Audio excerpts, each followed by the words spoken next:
I'm Jessica Wheatcroft, and this is Rethinking Reactivity, a podcast designed to educate, empower, and equip the modern handler of reactive dogs. Whether you have a reactive dog or you help people with their reactive dogs, you're in the right place. So far, most of my episodes have revolved around dogs who react on leash. But what about dogs who are barking excessively inside of their homes? There are a lot of different labels we use to describe this behavior. Alert barking and territorial barking often describe barking towards foot traffic or delivery people. And we'll use things like demand barking or barking for attention to describe dogs who bark at their humans for something. And most of the time, these conversations revolve around getting the dog to stop barking. Yes, we're going to cover some of those strategies today. But what I really wanted to do is to dive a little bit deeper into these behaviors to really understand what is actually happening in these scenarios. I wanted to go beyond a simplistic explanation. One of my favorite people to talk to about behavior is Kiki Yablon. Kiki holds a master's degree in applied behavioral science from the University of Kansas, where she actually conducted her thesis research related to excessive barking in dogs. So I could not have picked a better person to help us unpack this topic. One of the things I love about talking with Kiki is the lens in which she views behavior. And I always feel smarter after I talk to her. So thank you, Kiki. One more thing before we dive into the show.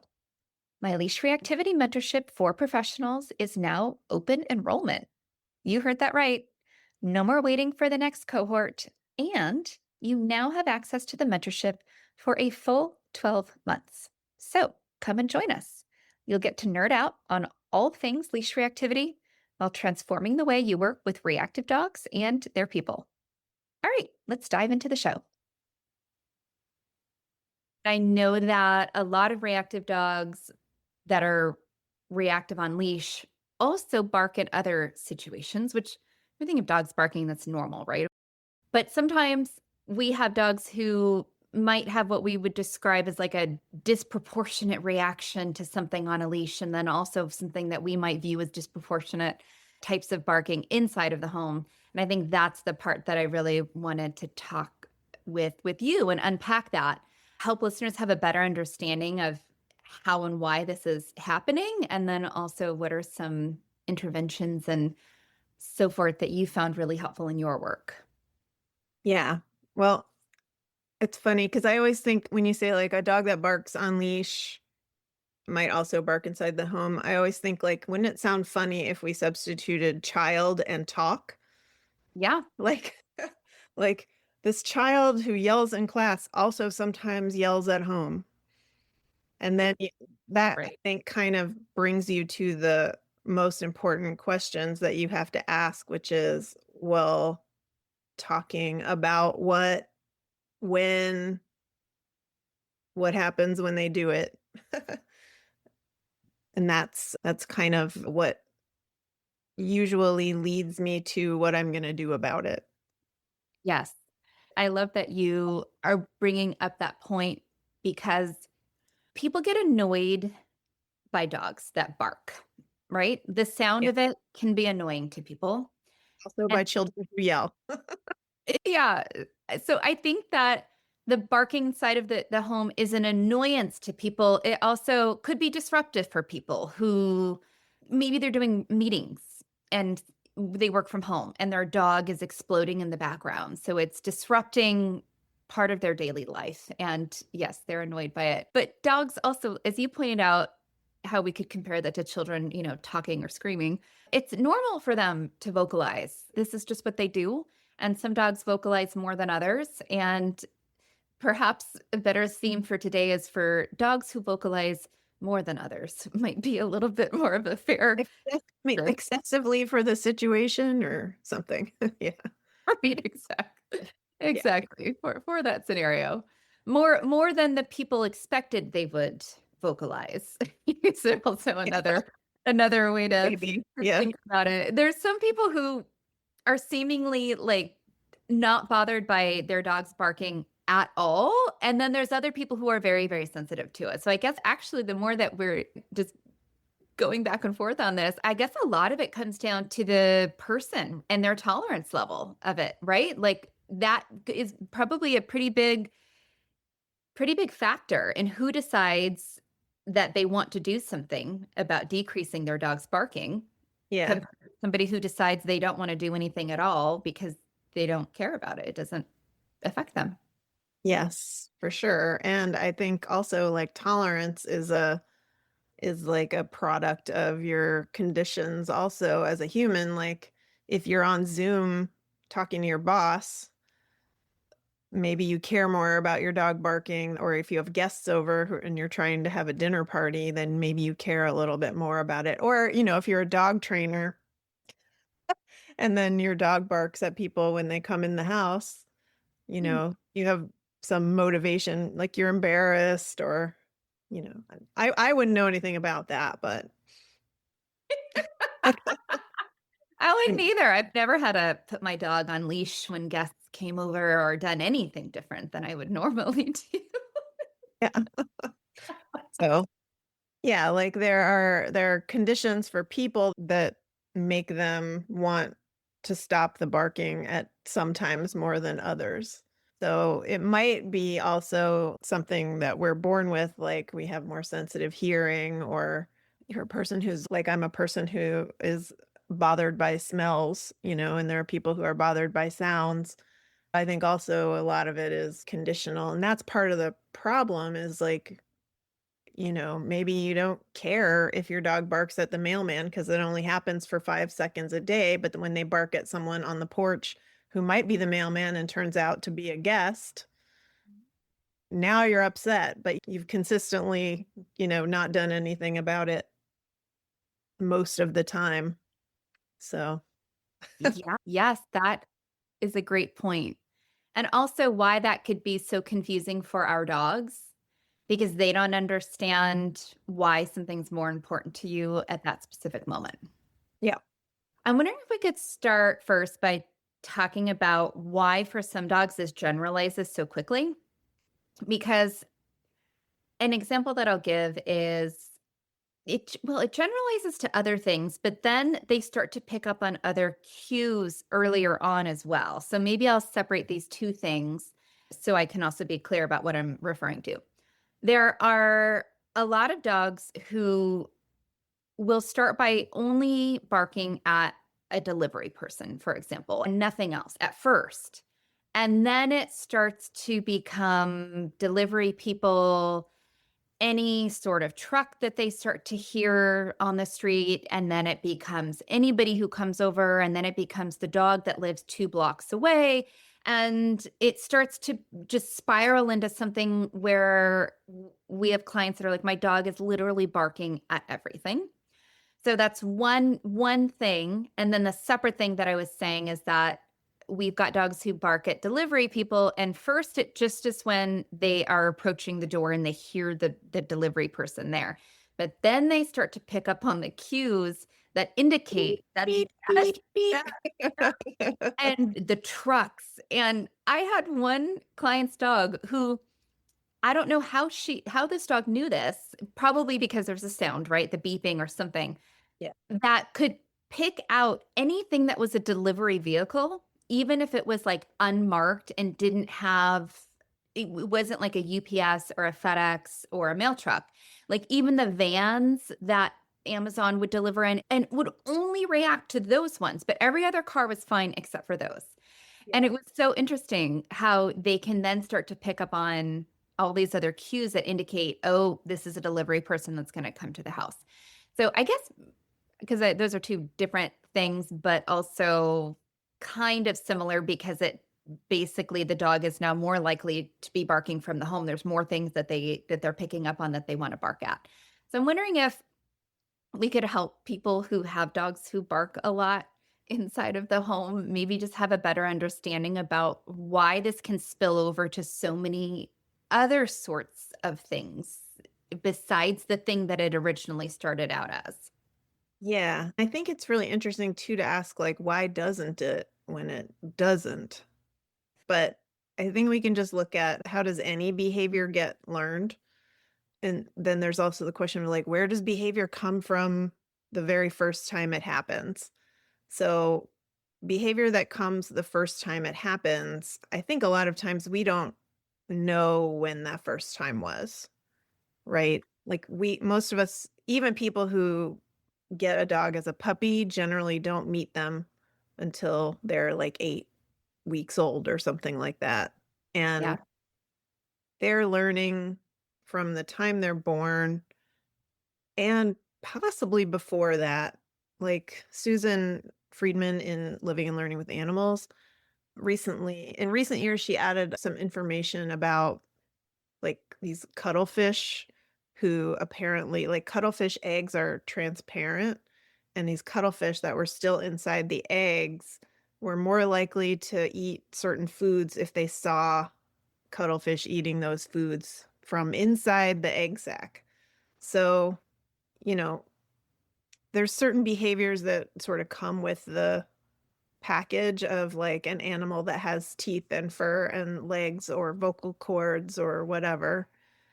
But then the question is like with those behaviors, what happens to them when they hit the environment and the environment gives them feedback? Yeah. Like, I think, like, for barking, it's not like barking starts with the mailman. Like, probably that is not the first time a dog has barked. It might be the first time they barked at a mailman, but it might not be the first time they barked at, another puppy coming into their space while they were eating or, trying to get the same nipple they were going for, or that they barked and a human did something in response. Like, it's like babies. I was thinking like babies crying. Initially, they only have so many behaviors they can use to get everything. And so, crying might mean I'm wet, I'm hungry, I'm tired, I have to burp, like, and then you start to learn other ways to communicate those things. Mhm. So I think like barking inside the home might happen the first time it happens inside the home, it might already be a product of experience where you barked at something and something happened. I think a lot of times it's you barked at something and it went away, but also it might be that you barked at something and it came closer, you know. So we don't really know that, but what we can observe is like what happens once the dog is barking inside of our home, what might be happening that makes it worth doing again.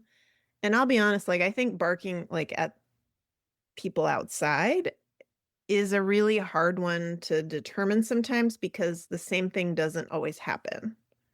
Yeah. Sometimes people come in and sometimes they don't.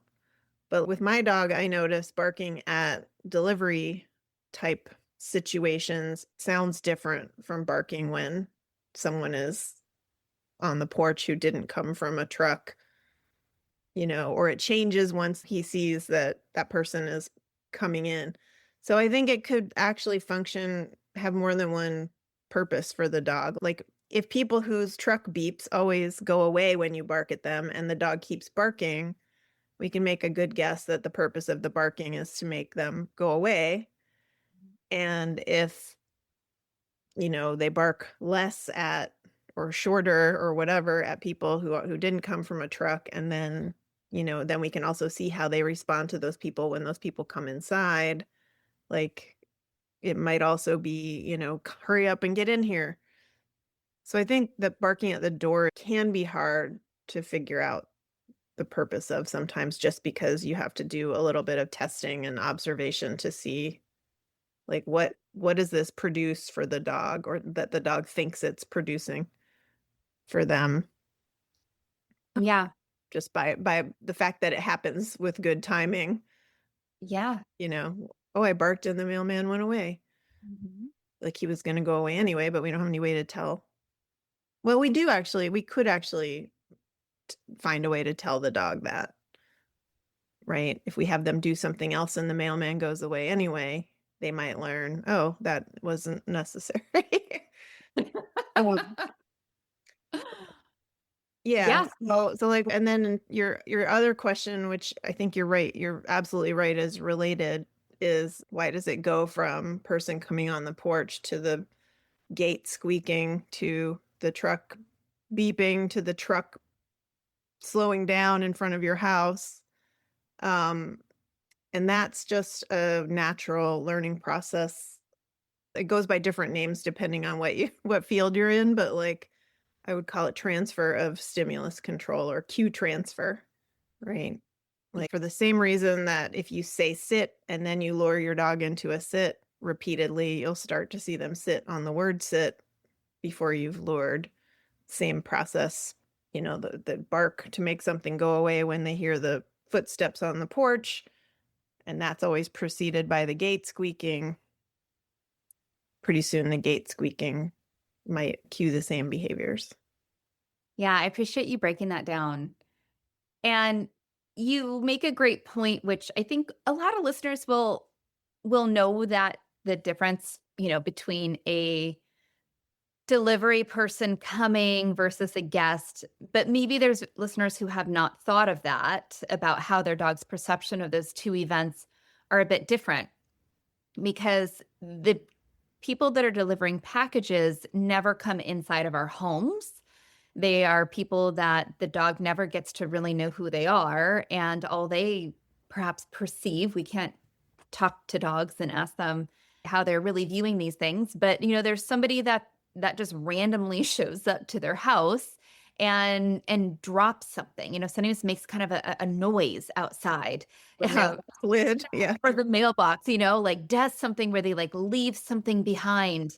And the dog also doesn't know what that is. And then they leave. They always, always leave compared to guests are different. And so they come in, the dog has a chance to get to know who they are. Many times they get to develop relationships with these people. So their whole perception of the person who is coming over is completely different because of just the nature of who these people are. From their own experiences, they're not getting the same experience with each of those people. So it would make sense that their reactions to them could be very different. Yeah. Yeah. And I mean, not all dogs want to meet a guest either. Some Yeah. dogs are barking at guests to make them go away, and some are barking, for other reasons.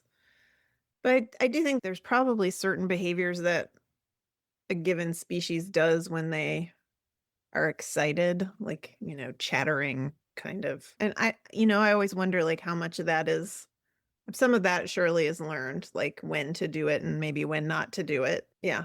So, but then again, the cool and terrible thing about behavior is that once it hits the environment, even if it was done for one reason, it can acquire lots of new reasons.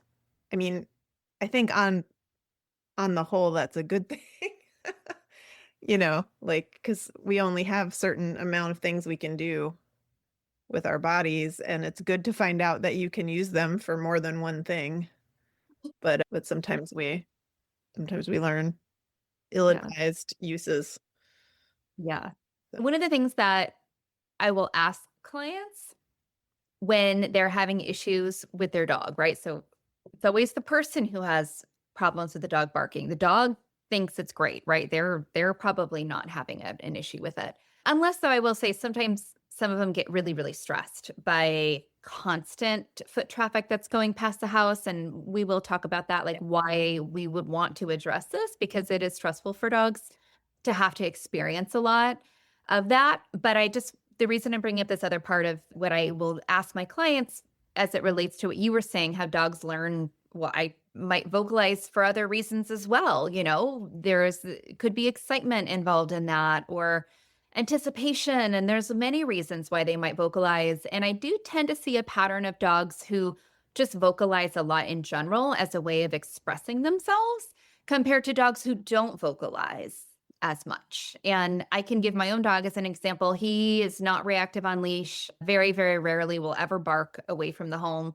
Doesn't really bark a whole lot inside of the home either if he hears different things, but he will vocalize at a certain time of the day. And it's almost always in the evening time. And it's when he knows you're going to take me for a walk and then you're going to feed me, or I might feed him and then take him for a walk, but there's going to be an event that's going to happen.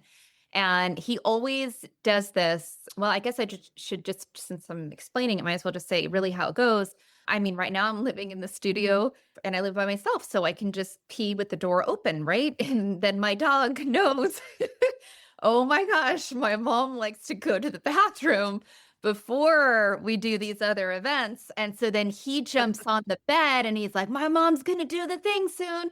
And then he starts to do his like fun little like bark. And then, of course, I mean, he's my dog. So then I kind of talk back to him. We're having like this little conversation and it's this whole thing that goes down. And, but that's really the only time that he vocalizes. And yet I have other clients whose dogs, they really vocalize when they're trying to express a need. Like, hey, I want this, or hey, I'm really excited about this thing. It's going to happen and I'm going to vocalize about it. And so I feel like obviously there's just some dogs who just naturally express themselves that way and other dogs who don't or do less of it. I think that's one of the things for people to think about when they think, oh, I really am so annoyed when my dog vocalizes in this context. But we also have to think, are these dogs also vocalizing as a way to express themselves in other situations as well, where they do get other things that they wanted or needed, right? Yeah, and the first time they vocalize, it might not have been to get that outcome, but Yeah. once that outcome happens after they vocalize, then it's hard to say whether, because we do lots of behaviors for the first time and we learn, for better or for worse, not to do them in that situation. Um, that is not, just to be really clear, that's not to say that I think all of that barking needs to be addressed. Like, you shouldn't reinforce it. You should make sure you don't give it any good outcomes. I think there's a lot of benefit to learning to enjoy it rather than to see it as a problem. Hmm. So, I'm wondering if we could also go through this from like a little bit of a lens of why these behaviors are getting repeated so frequently yeah. and also like why it can be very difficult to decrease barking. People that think it's excessive, right? If the person feels this is excessive barking for me, or we could also use the argument of like if your dog is sitting and staring at the window and barking for 8 hours a day, that's also probably not really healthy for the dog either. So there's reasons that we would want to decrease barking. But Yeah, it can definitely, like, something like that can definitely be a sign that the dog doesn't have enough else going on in their life. that too, that too, because it's something that the dog is getting something out of it, right? So there's something, it's filling some need. There's some sort of consequence that's happening for this dog that is maintaining this behavior. I think you had pointed that it could be so many different things. And that's why sometimes this can be really difficult to figure out what's driving some of this. But I just want to touch on that a bit of like, why is this so challenging? Like, once a dog starts to vocalize a lot at things that are going on outside of the home or things inside of the home, if they wanted something, it's getting close to mealtime and hey, is this event going to happen soon? Why this seems to be something that is very difficult for your average, pet parent to modify on their own. That's a great question. I think some of it is like, just like, why don't we learn how behavior works like in ninth grade along with basic biology? Like, why don't we learn about even just the real basic, what's reinforcement? And even a lot of people who work with dogs or have more dog experience might think reinforcement is equivalent to rewards. It's like, well, I didn't reward that barking, so I don't understand why it's happening. And reinforcement is this 24/7 sort of process that just, like, what did I just do on camera? I just pushed my bangs out of my eyes because my bangs were tickling my forehead, and so I moved my arm up and I pushed my bangs off that part of my forehead, and that removal of that itchy sensation is reinforcement. And why did I use that behavior? Because I'm a primate and I have arms and fingers and I can reach my forehead. And I've learned that I can, if I push with my fingers, then my hair moves. It's just like that kind of stuff is just, it's not just like something we go and do to our dogs. It's this process that's happening all the time. So if you understand that, then you understand like if a behavior is happening repeatedly, something, there's some outcome that, well, I mean, there are some behaviors that don't rely on this, but the large majority of behaviors that we do, and barking is a behavior that my test is always, could you punish it? I'm not suggesting you do, but like, could you punish barking? Could you punish talking in a child? Yes, you can. So it's operant. It's something that is influenceable by consequences to some degree, at least. So if barking is happening, then you can trust there's something, there's a reason, there's some outcome that the dog is barking for. And you can also start to look for, well, what happens in the environment that tells the dog if you bark now, this outcome will happen, or what is happening in the environment before the barking happens that makes it valuable to get that outcome. So you were talking about barking out the window, and this is another thing that makes it sort of tricky. I think a lot of times people are looking for the reinforcers in what they do, right? And sometimes even if they analyze like, okay, when the dog barks, what happens? Well, I go over to him and I pull him away from the window. But why would that be reinforcing? And when they're not looking at is like, well, also the mailman went away or the person continued passing by the house. We often tend to over attribute the problem to like our attention. Yes. But sometimes we under attribute it to our attention. I have this presentation up where I talk about a lot of different barking cases.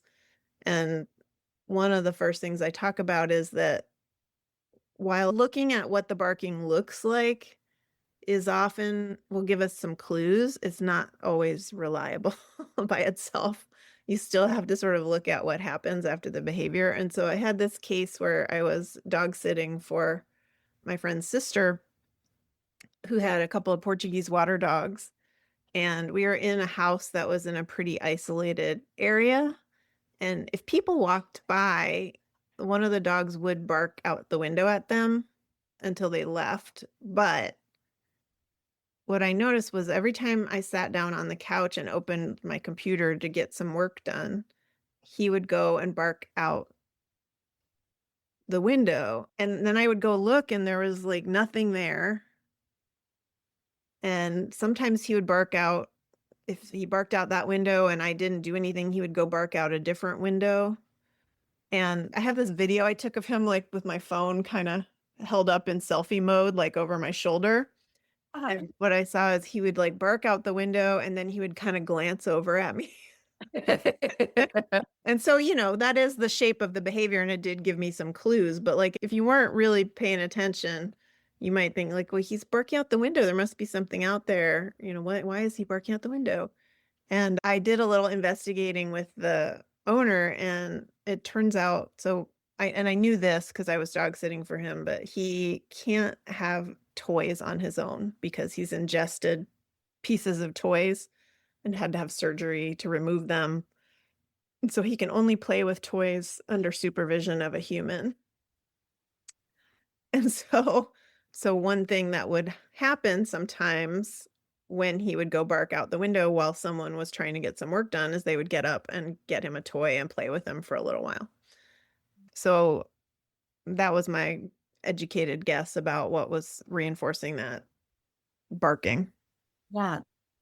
And one of the things that makes it tricky too is that a lot of times with barking, people have been told to ignore it, but then they end up being unable to ignore it. And so it only gets reinforced sometimes, or it gets reinforced after it has gone on for quite a while because the dog is getting more and more frustrated because barking used to work sometimes, but it's not working now. And what the fuck, lady? Oh, sorry, I just made your podcast explicit. For our good. Um, okay. See, I don't have good stimulus control about when to curse and not. So, like, anyway, so that makes it hard too, because if you're sort of investigating and you're like, I don't see what's happening that's making this worth doing, it might be because it's only happening sometimes. And one of the clues for me about that is that the behavior has become very like long duration and persistent. Like that usually kind of gives you an idea that it might be something that only happens intermittently. And so the dog has learned to just keep going until it happens.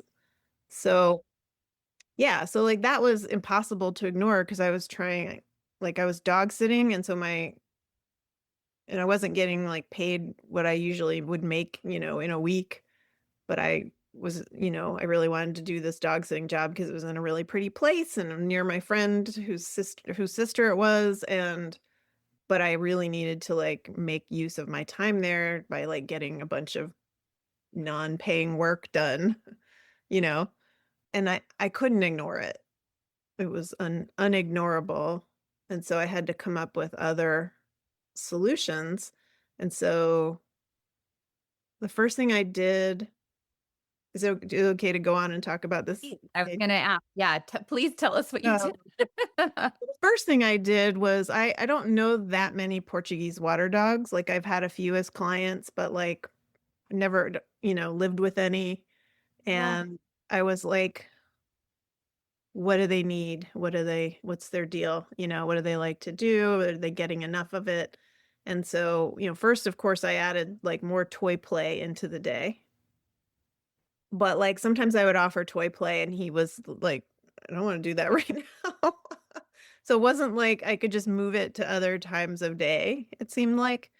I know that they are water dogs. And I mean, I was already walking them for about 3 hours a day on long lines. And we were in this area that's really beautiful and has a lot of hiking.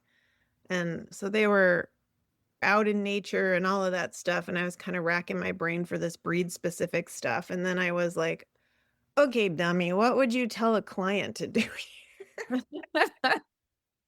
Because I don't usually take like that approach, like, oh, he's barking because he's a Portuguese water dog and he needs more of Portuguese water dog things. Like that might be the case, but I mean, how many hours a day can I, you know?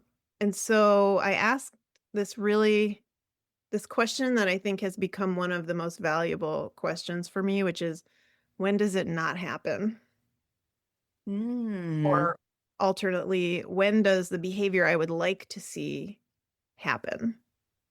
Yeah. What are the cues for that behavior? What are the reinforcers for that behavior? So I looked for when he tended to settle. And one thing I noticed weirdly was if I put his leash on, he would settle.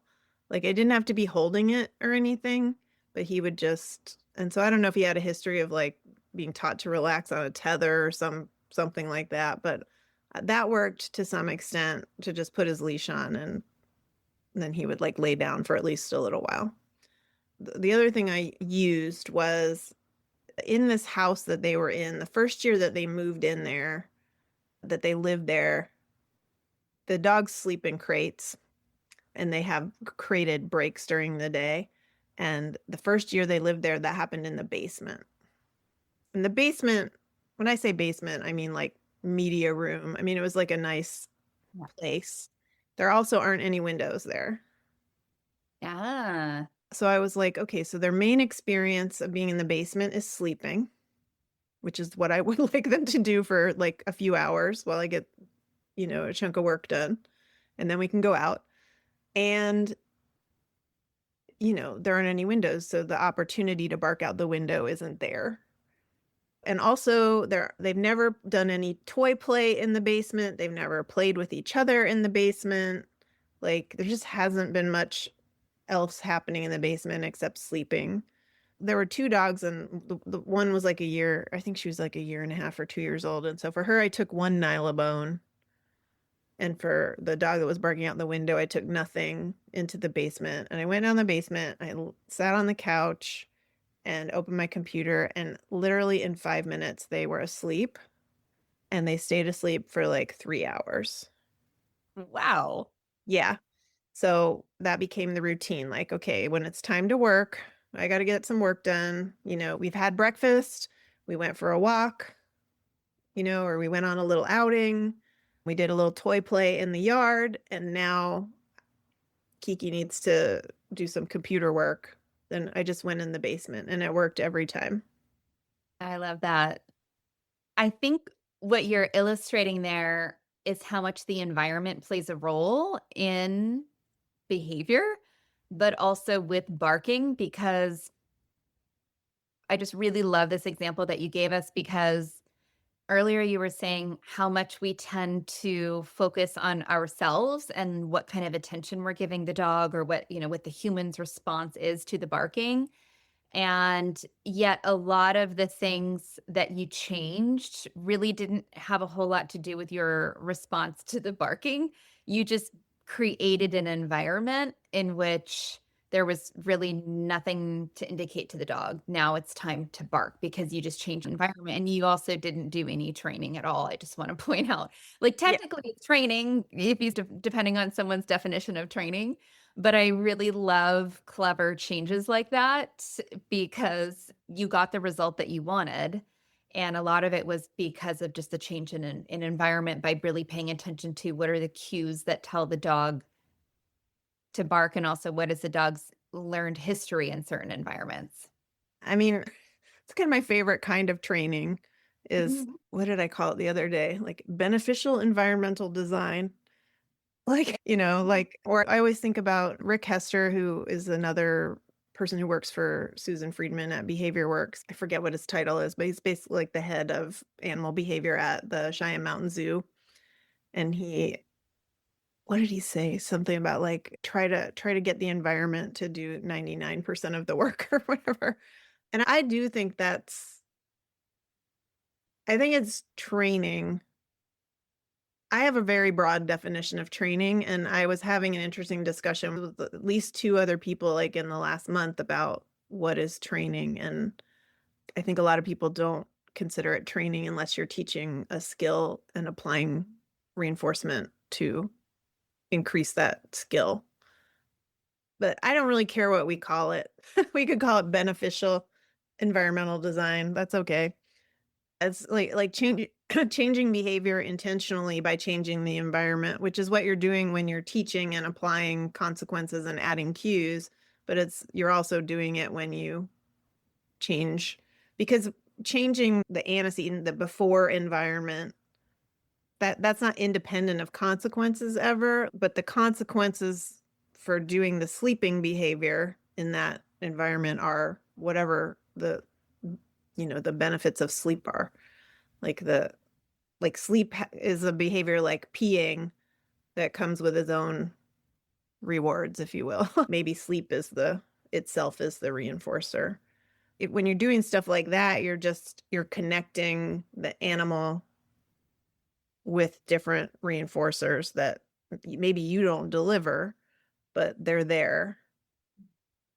But to think like that, you have to have this like kind of worldview that all behavior is related to its antecedents, and all operant behavior is influenced by the outcomes that it produces, whether they're delivered by somebody else or not. And then the role of the environment before the behavior is to help signal what behaviors will produce what outcomes. So if you think about like the whole world is just like that all the time, then I think it kind of enables you to look at these cases that way more Yeah. so than if you think behavior is coming from inside the animal. Yeah. No, I like that a lot. I'm wondering if we could talk about barking at foot traffic, like the dogs at Yeah. windows, or whether they see it, smell it, or hear it. And I think the smell part is something really, really interesting Yeah. that a lot of people don't think about. They think either my dog sees it or hears it, and then the human will say, well, I didn't even hear it, or there was Yeah. nothing there.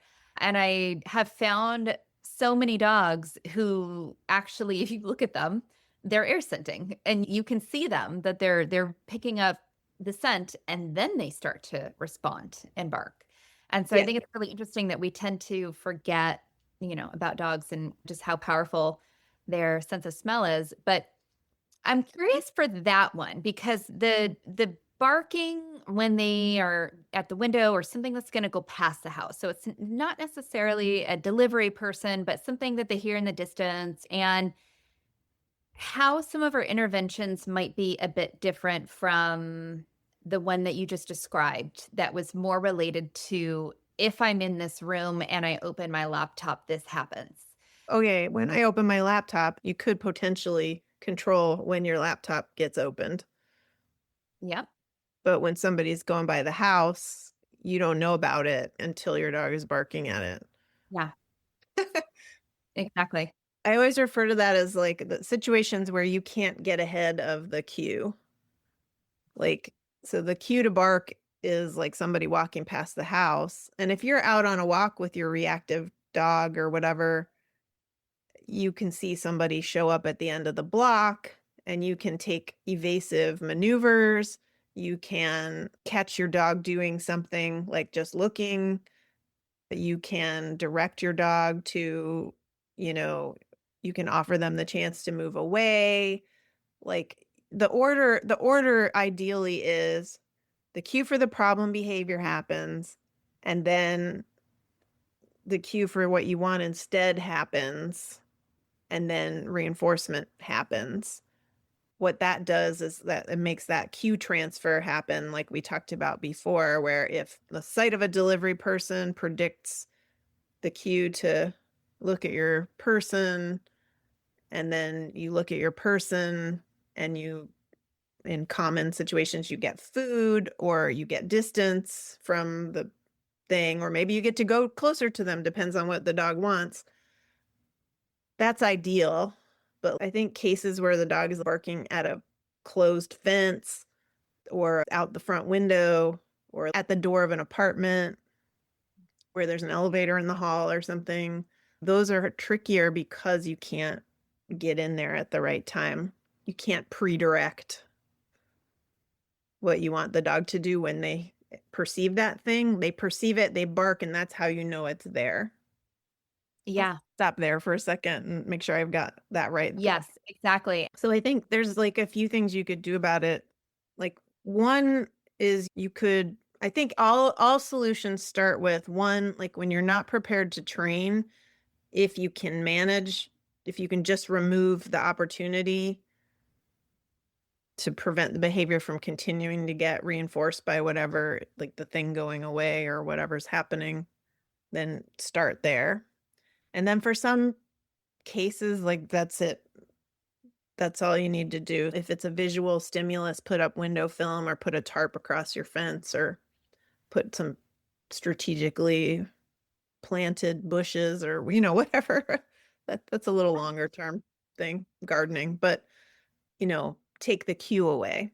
It's not going to change what the dog is going to do if they do see the thing or hear the thing, and it's not going to work if the stimulus isn't visual, if it's scent or whatever. But so that's like kind of first and possibly easiest solution. Yes. For the dog that's barking out the door of the apartment, like running a box fan near the front of the house or whatever. And I'm gonna be the first to admit that a lot of these things are things that I wouldn't want to do. I don't want to put window film on my front window. I like to see out the window, you know. I don't want to keep my blinds closed. I don't want to run a box fan all the time. It's annoying to me, you know. There's people like who don't want to put a gate in the middle of their house so that the dog can't access the front windows. And, but it's worth thinking about if the barking is really problematic and is happening a lot, and it would, people are going to do that if it would provide them some relief. And if it's going to be more annoying than relieving, then they're not going to do it. Yeah. No, it's a great point. And as you said, sometimes that's all you need to do. I have Yeah. been really surprised by some of the cases where all they decided to do was to do the window film. And there's some window film out there that's really nice that has, pretty rainbowish, like when the light hits it, you get rainbow light that comes through and it's really pretty and it's decorative. Yeah. And that solves it. And it's really amazing where you're like, oh, wow, all you had to do was just that thing. And then again, you didn't have to do any training or deal with the dog alerting throughout the day. And then that solves it. So love Yeah. that you brought that up because sometimes it really can be as simple as that if the person is just willing to try it. Yeah. And so, we can work extra hard to find something that works for the client or ourselves. Go out of our way to find the right looking window film. Like some people don't want to put up window film because they think it's all decorative. And when I point out that you can get window film that just looks like frosted glass, then they're more amenable to it. Put foil in your windows. Yeah. That's Um, always what I tell clients. I'm like, we're not going to put foil up. That's not what I'm recommending. But some people think that up. Like, it can look really nice, I promise. make your house look like a meth lab. Right. If Um, you wanted to look like a meth lab, you could do that. yeah. Um, so then one of my go-to approaches is what some people might have run across as the thank you protocol. I didn't name it the thank you protocol. I just used the cue thank you in a description of doing this once and it sort of turned into this crazy thing. But lots of people have different versions of this. But the way that I talk about it is that you're going to teach your dog a cue that means come over here and get a treat. Or ideally, many treats in a row, or treats in a snuffle mat, or some kind of treat procedure that takes a little while. And I'll get to why that is. One, I want it to be a big reward like you would with a recall, but I also want it to take some time to consume. So the dog expects to like be there for a while and it might give enough time for the thing to go away without the dog having to bark at it. So if they are paying attention to that at all, they can learn like, oh, also that went away and I didn't make it. It's not me actually making it happen. So I like to pre-train that first in a situation where the dog can very easily do it. And then like starting to call them, like starting to give that cue while they're in the area where they would bark, make sure they can come to where you're. And the location of the treat, I like it to be predictable, but that could mean that it's the person, that you come to the person, or it could mean that you go to a particular place where like there's a bucket of, where there's one of these, like I have this in my office, like a pop top box Yep. with treats in it that's just out, ready to use all the time. Yeah. And then sometimes I'll have like a snuffle mat underneath it because that's where the treats always get dropped. Yeah. But I've also had the person be the location. I've had like just the floor in front of the box be the location or whatever. And so you make sure you're getting sort of a joyful whiplash turn and running to the location when you say the cue. And the gimmick was I said thank you as the cue. And I just picked that because it's hard to say in a pissy voice. And it's, I guess if you try hard enough, you can say anything in a pissy voice, but can't say it mad. And probably the dog hasn't heard it a million times already. Yeah. So, but it really could be anything. You could click the dog. If you have a really good recall cue, you could use that. And then you start to introduce distractions that aren't the thing, ideally. And then when the dog can do it, come away from various distractions, then you try it when they alert towards the thing outside. And you just try to get it in at the earliest you can. It might be when the dog picks its head up from the floor and makes a face and its ears go up. It might be after they've barked once.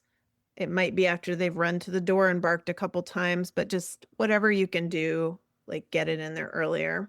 And then the question I always get at that point in the instruction is, aren't I reinforcing barking? Mm-hmm. Hopefully you are. But what people don't understand is that the barking is already being reinforced by something happening that you have no control over. So my goal is just to get it to get a smaller amount of barking under the control of something that I deliver. Yes. And then I think you can stop, like a lot of people just stop there. Like, okay, cool. My dog barks once or twice. I can call him away and give him a treat and then it's over. For me, like I don't particularly want to do that either. Like, but so I have like an additional piece that you can do, which is if the dog really is barking to get you to say thank you, and then you don't do that, what you'll very often see is the dog will do that a little bit of barking and then turn and look at you like, eh? And then you could call them. Hmm. So what you may end up with there is the dog that interrupts themselves after a little bit of barking and comes back to you. And then another phenomenon that often happens is the first behavior, that little bark, gets even weaker because it's further away from the reinforcer. And maybe once they just turn and look at you and you reinforce that, and they just start to learn that they don't have to do the whole chain. And like this is exactly the kind of thing that you want to avoid if you're trying to teach a chain. You don't want to skip, you don't want your second cue to come with bad timing or delayed timing because you'll weaken the behavior that's at the beginning of the chain. But if you are, and I'm kind of talking to trainers here, but if you do the first behavior in a sequence and then you're expecting that to be reinforced by the opportunity to do the next thing, but it doesn't come or it's late, like you might start to just put some perfunctory effort into the first behavior and get to the second behavior quicker. And I got that idea from a really old Karen Pryor video where she's got people doing it with like a person from the audience where they cue her to turn and then they cue her to clap and then they click and give her a Hershey's kiss. And she shows what happens when the clap cue is late, gets pulled out of the chain, and she starts to turn and clap at the same time. Like, and the turning gets weaker and weaker. And Karen is talking about it like, you don't want this to happen. And I'm like, but what if you do? So what if that's exactly what you want? So I did this with the first time with my own dog, who would go like Tasmanian devil at the front gate whenever anybody walked by the front of our house. And it was really annoying to be in the backyard. And I didn't do any of this pre-training that I just described. I did like a really half-ass job of it because I guess I was like a beginning trainer then. And what I was thinking was I just wanted to be able to recall her initially. And so I would give her recall cue when she ran snarling to the gate and she was just totally not responding. And so my thinking was, okay, how can I make it easier for her to respond? Like, right? That's what you do. You lower your criteria. And so I would just follow her down the gangway and stand like right over her shoulder and whistle and then present chicken. And initially I would whistle and she would give me like a dirty, stiff side eye. And I would give her chicken anyway. And then pretty quickly, like when I followed her, she would respond quickly to the whistle. And then I was able to like sort of back off, like not follow her all the way down. But like because I had to follow her all the way down, she was barking a little bit anyway. And so then I got to the point where I could stay seated in the backyard and call her back quickly. And then one day I noticed that when I was late, she like ran halfway down the gangway and then turned around and looked at me. And I was like, like, okay, great, good. That's what I want. And then I kind of back engineered it from there. Like, why is this happening? And then I remembered that video. I'm following what you're saying because the dog has this expectation that you're going to cue them in that moment. And then when you don't cue them, they're like, wait a minute, what's happening? And right. And it's like a self interruption. And they then go to seek you out to see why you didn't give the cue. And Yeah. then you can then cue.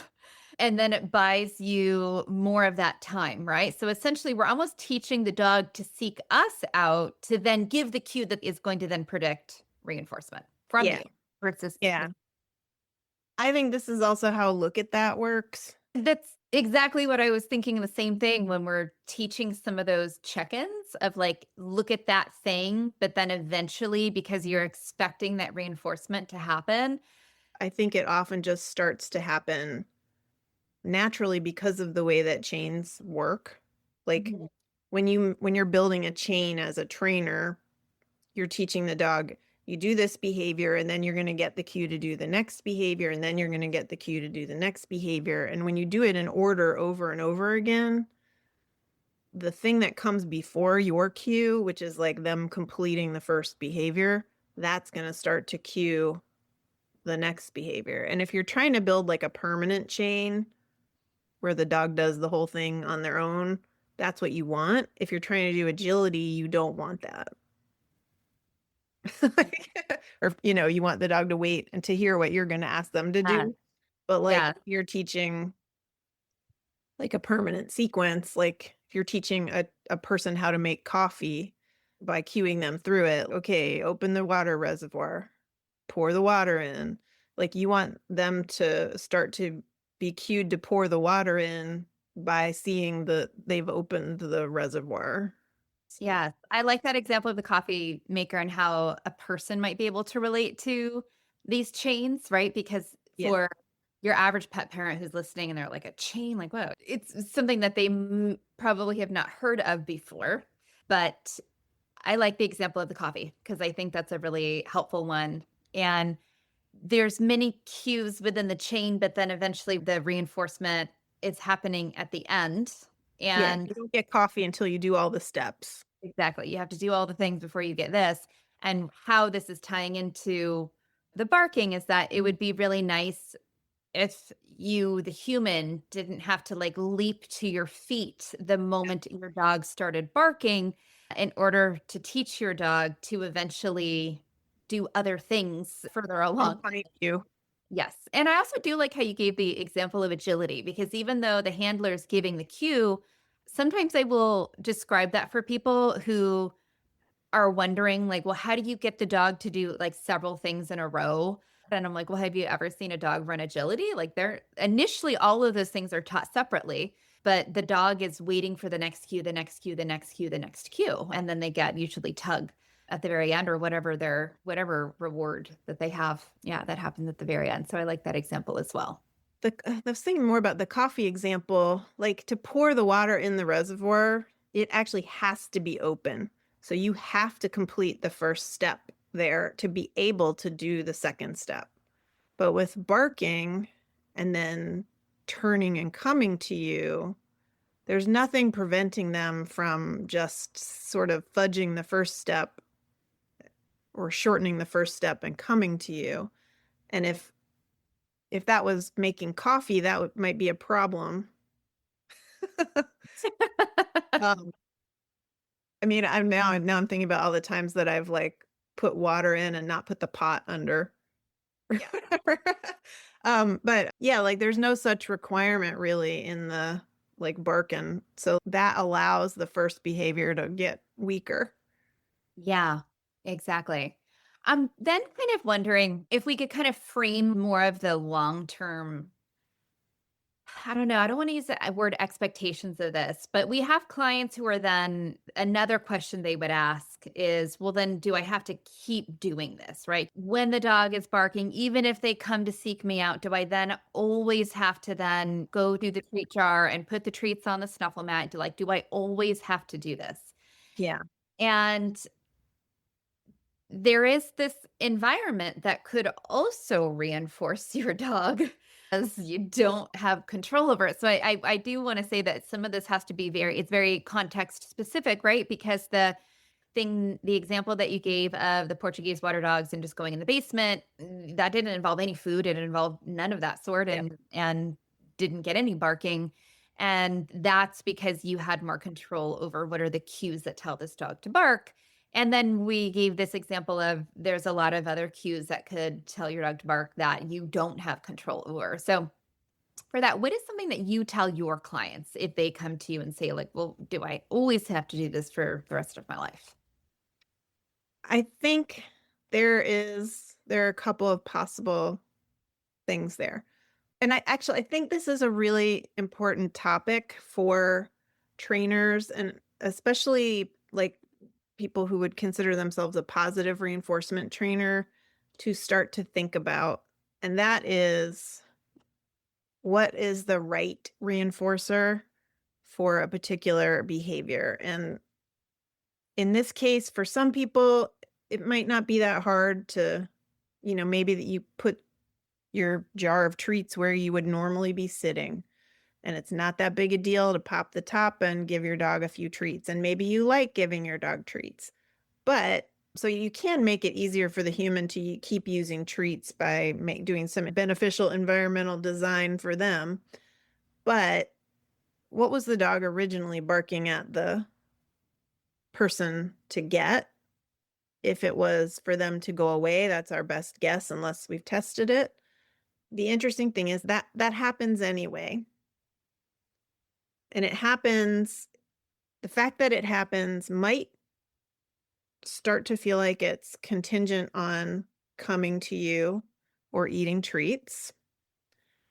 But I think that people aren't often all that consistent with their timing. And so it might just get associated with like nothing. Like they go away and I didn't have to bark to make it happen. So that would be sort of the ideal, I think, is that the dog learns, oh, they're going to go away anyway. The problem, I think, is that sometimes they don't. Like sometimes they come up on your porch and ring your doorbell or whatever. But so it's probably hard for the dog to tell when but on the other hand, they can tell an Amazon van from a plumber's van. So who knows? So the other thing is, I think that you can transition to other reinforcers that you deliver. Like if your dog really likes petting and they're already like a little less like worked up, they've got a little less stuff coursing through their system when they come to you, then maybe you start to give them some chest scratches and then the treat.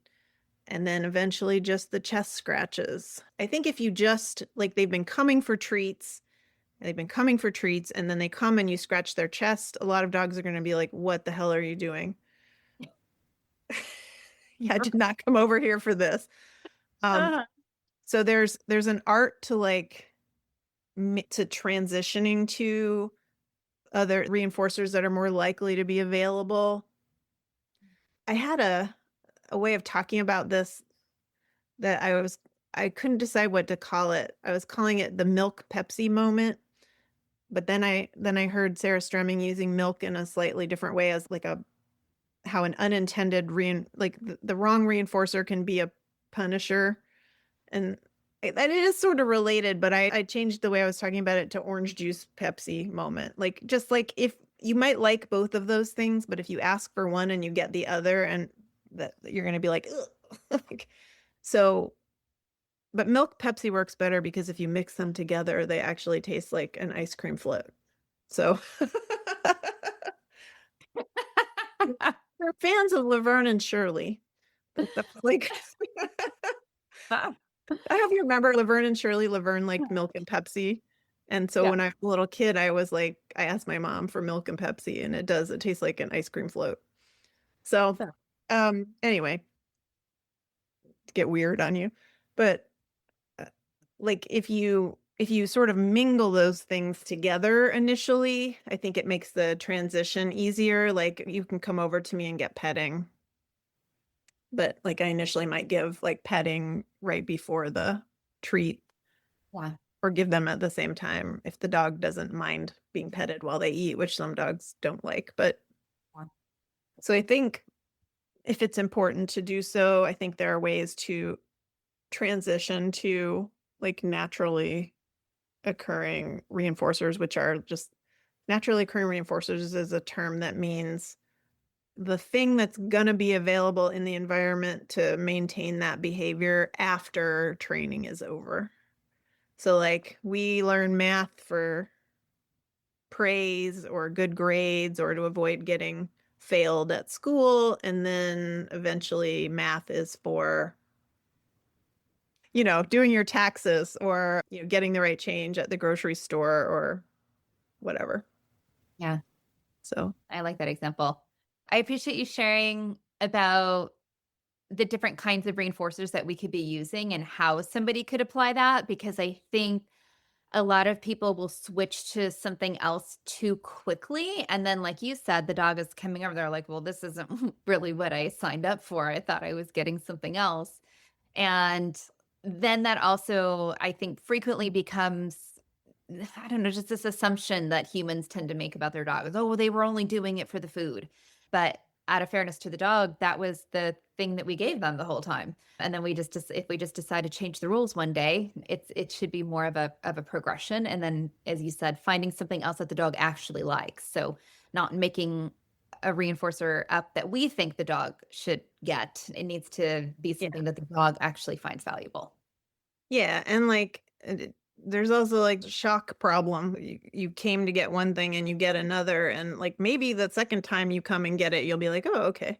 Like Emily Johnson Vey has a good metaphor for that, which is like if you come to me and you ask me for a glass of milk and I give you a soccer ball, like the first time you might be like, but then you might be like, oh, soccer balls are fun. And then now you have this weird way of asking for a soccer ball, Yeah. you know.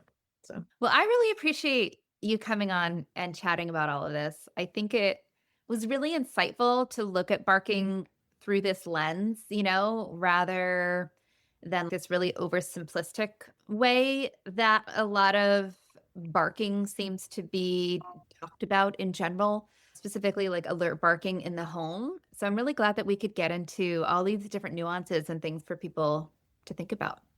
I think like it would be good if like I fall into using these terms just like everybody else, but like alert barking, demand barking, excitement barking. And the first thing you kind of have to do is unpack that a little bit, like alert at what, for what outcome, because like you could have alert barking that tells you like go open the door. There's a friend out there, or you could have alert barking that is, you know, go, you think it's alerting you, but really they're just telling the stranger to go away. I think it's more useful to like those labels, those are shorthand, like we need shorthand so we can talk to each other quickly. but Yeah. but if we are going to get down to problem solving, we need to ask like, what does that look like? What are we talking about in terms of cues and the outcomes? Yeah, absolutely. Yes. Well, thank you. I appreciate it. Thanks for having me. Yeah. I hope we get to talk to each other more in the future. I know. Absolutely. Absolutely. Hey, listeners. If you found this podcast helpful, there are a few different ways you can support the show. First, you can subscribe wherever you listen to your podcasts. And if you're feeling extra awesome, you can also rate and review the show to make it easier for other people to find it. Thanks for being here, and I'll see you next time.